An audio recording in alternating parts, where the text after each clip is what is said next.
Hello everyone, welcome to my channel Pooja economics and this is Pooja Saroha. तो आज हम कर रहे हैं एनसीईआरटी क्लास 11 चैप्टर नंबर 5। ये हम इसका पार्ट 1 कर रहे हैं। ये जो चैप्टर जब मैं रेडी कर रही थी तो इस चैप्टर को तैयार करते समय मुझे बहुत ही मज़ा आ रहा था। तो अब तो जाहिर सी बात है, क्योंकि ये इतना इंटरेस्टिंग है, क्योंकि यहाँ पर जब हम इसके न्यूमेरिकल सॉल्व करेंगे तो वो जो पैटर्न है वो बड़ा इंटरेस्टिंग लगता है। लेकिन एक बार तो मेरे मन में आया था कि इस पूरे के पूरे चैप्टर को मैं एक ही सिंगल वीडियो में कवर कर लूँ। फिर मैंने सोचा कि इस तरह से ये लेंदी भी हो जाएगा और थोड़ा बोरिंग भी हो जाएगा, तो ऑब्वियसली हम इसे पार्ट में करेंगे। सबसे पहले सेंट्रल टेंडेंसी, इसका मीनिंग क्या है? इसमें यह सेंट्रल टेंडेंसी एक स्टैटिस्टिकल टेक्निक है जो एंटायर वैल्यू को एक जो पूरे के पूरे डाटा को या फिर एंटायर डाटा को एक सिंगल वैल्यू में रिप्रेजेंट कर सकती है। तो दैट्स इसको हम एवरेज भी कह सकते हैं और मेजर ऑफ लोकेशन भी कह सकते हैं। अब देखिए इसके ऑब्जेक्टिव क्या क्या। एक तो ये सिंप्लीफाई है, इसमें जो डाटा है उसको हम सिंप्लीफाई कर सकते हैं। और दूसरा है यह यह फैस ये एक तरह की फैसिलिटी है कंपैरिजन अक्रॉस, मतलब जो डिफरेंट डाटा सेट्स है उसको फैसिलिटी, ये एक तरह की फैसिलिटी है जो डिफरेंट टाइप के डाटास हैं उसको रिप्रेजेंट करने के। अब इसमें क्या क्या है, एक ये इसमें जो ये है, ये मैथमेटिकल एनालिसिस को प्रेजेंट करने को आसानी से प्रेजेंट करता है और ये इस्टेब्लिश करता है रिलेशनशिप एनालिसिस ऑफ डाटा के बीच। नेक्स्ट वन इज, तो देखिए अब नेक्स्ट क्या है। अब नेक्स्ट है हम इसकी गुड एवरेज क्या है। ये रिलायबल है किस चीज में?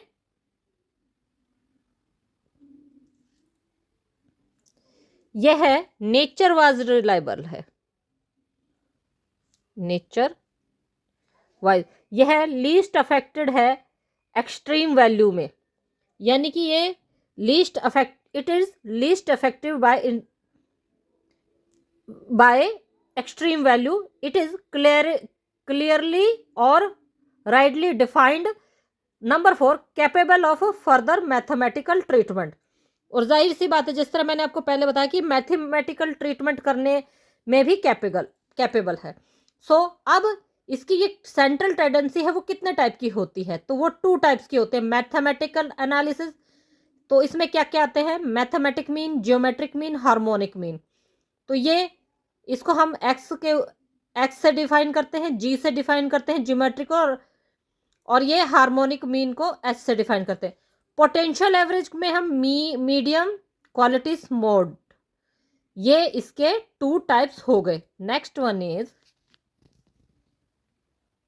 First one is arithmetic mean. इसको आपको पता है हम एक्स से डिफाइन करते हैं और इसको अनग्रुप डाटा भी कहते हैं, क्योंकि यहां पर जो हर आइटम होता है अलग अलग से जो है, मतलब या फिर मतलब इसमें हर आइटम जो अलग से डिफाइन किया जाता है, या फिर ये इंडिविजुअल यूनिट में भी डाटा जो है डिफाइन किया जाता है। तो यहां पर ये इसको अनग्रुप्ड डाटा भी कहते हैं। तो सबसे पहले इसका आता है डायरेक्ट मेथड। ये हमारा अर्थमेटिक मीन का फॉर्मूला है ई एक्स और देन ये ए। तो ये हमारा फार्मूला है। इसका मतलब होता है सम ऑफ ऑल ऑब्जर्वेशन, यानी कि x1 x2 इन सबको आपस में जोड़ के। तो यहां पर हम ये सॉल्यूशन के द्वारा दिखाएंगे। और n का मतलब है नंबर ऑफ ऑब्जर्वेशन और टर्म।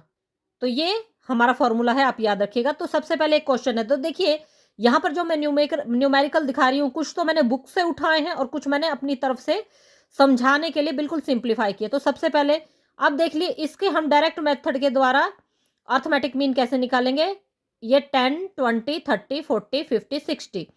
तो अब हम ये वाला फॉर्मूला यूज करके सबसे पहले तो इनको हम काउंट कर लेते हैं। तो ये हमारे काउंट हो गए। तो अब आपको पता 1 2 3 4 5 6, ये 6 है। तो इसके अप टू में 6 करके, तो ये हमारा टोटल हो गया 210 अप टू 6 एंड देन ये हमारी डायरेक्ट मेथड में आंसर आ गया 35। Next one is assume method. तो ये है हमारे एज्यूम मेथड का फॉर्मूला। तो अब इसमें क्या है, अब इसमें क्या करते हैं, जो अर्थमेटिक मीन का यूज करते हैं डायरेक्ट मेथड में, अगर वो डिफिकल्ट लगता है तो हम इस मेथड का इस्तेमाल करते हैं। तो ये आपका फॉर्मूला है। इसका मतलब है अर्थमेटिक मीन आपको पता है, ए मीन्स एज्यूम मेथड, और ये हमारा है X minus A and N number of observation, जैसे कि मैंने आपको प्रीवियस न्यूमेरिकल में बताया था। तो अब आप देखिए, तो ये मान लीजिए ये हमारा डाटा दिया हुआ है। अब इसको हम एज्यूम मेथड में किस तरह करेंगे, सबसे पहले तो हमने इसके सीक्वेंस बना लिए 1 2 3 4 5 6, और ये हो गए, ये है हमारा 50 54 56 58 59 एंड 60। तो अब हम इनको जब जोड़ लेंगे, मतलब अब हमने इनको ऐड अप कर लिया, तो अब इसमें जो इसकी मीन, जो हमारी मीन निकली, तो सबसे पहले एक बात है, वो मतलब पॉइंट यानी कि दशमलव में नहीं होनी चाहिए। इन दोनों को जब हमने आपस में एड अप कर लिया तो 56 पॉइंट समथिंग मेरा उत्तर आया था। तो हम इसको जो है एज्यूम मीन मान के, यानी कि काल्पनिक या फिर मानी हुई, जैसे हम कहते हैं ना माना एक्स में, जिस तरह हम हिंदी में पढ़ते थे एक्स माना वैल्यू है एक्स, तो हम इसको मीन एज्यूम मेथड इसको मान के चलेंगे। अब इसमें 50 में से 54 घटाया तो जाहिर सी बात है ये हमारा x माइनस ए है।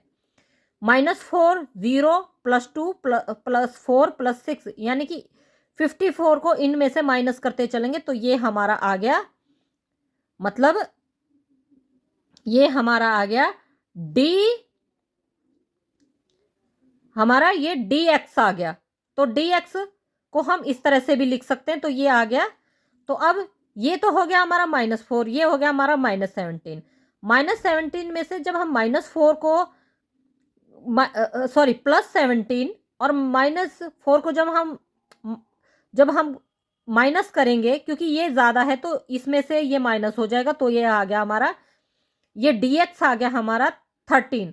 सो फॉर्मूले का यूज करते हुए, और n आ गया हमारा नंबर ऑफ ऑब्जर्वेशन, यानी कि ये 6 है तो 6 आया। तो यहां पर फॉर्मूले का इस्तेमाल करते हुए आया 54 + 13 + 6, और फिर जब हम इसको आपस में इसको जब हम डिवाइड करेंगे तो आ गया 2.17। 54 में जब 2.17 को हम ऐड करेंगे यानी कि जोड़ेंगे, तो हमारा आ गया 56.17। ये है हमारा रिक्वायर्ड अर्थमेटिक, या फिर हम कह सकते हैं कि अज्यूम मीन मेथड के द्वारा ये हमारी अर्थमेटिक मीन का सॉल्यूशन आया। Thank you very much and have a good day. अगर आपको मेरा काम पसंद आता है तो प्लीज़ मेरे चैनल को लाइक कीजिए, शेयर कीजिए, सब्सक्राइब कीजिए। अगर आपकी कोई भी क्वेरी हो इकोनॉमिक्स से रिलेटेड या इस चैप्टर से रिलेटेड, तो आप मुझे कमेंट बॉक्स में कमेंट कीजिए। ध्यान रखिए, सिर्फ चैप्टर रिलेटेड या इकोनॉमिक्स रिलेटेड कमेंट्स का ही जवाब दिया जाएगा, अन्यथा किसी और कमेंट का कोई भी जवाब नहीं दिया जाएगा। प्लीज़ मेरे इस चैनल पर अपना फीडबैक ज़रूर दीजिए, ताकि कोई भी कमी है मैं उसमें सुधार करने की कोशिश करूँ। Thank you very much and have a good day.